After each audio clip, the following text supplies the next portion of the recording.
Padangokhala padali nyama zakutengo.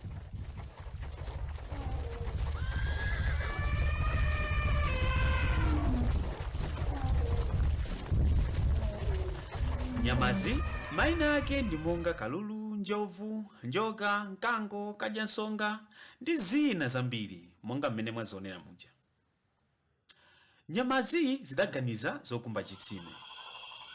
Izo zidapanga lamulo lokuti osakumba nawo chitsimecho asamwe. Nyamazo zidasankha mkango kukhala mfumu yawo. Koma kalulu sadapite nawo kukakumba chitsimecho, akuti iye ndi ochenjera.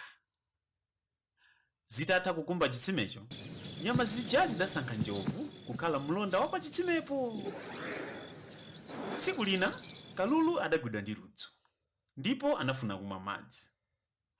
Iye adaganiza zopita ku chitsime kuja uku atatenga nthochi. Koma kalulu, njovu itaona nthochiyo idagwidwa ndi njala. Iyo idamuza kalulu kuti imugayire nthochiyo. Koma kalulu anamuyankha kuti pakufunika kuti asinthane. Kalulu amwe madzi kuti njovu itenge nthochi.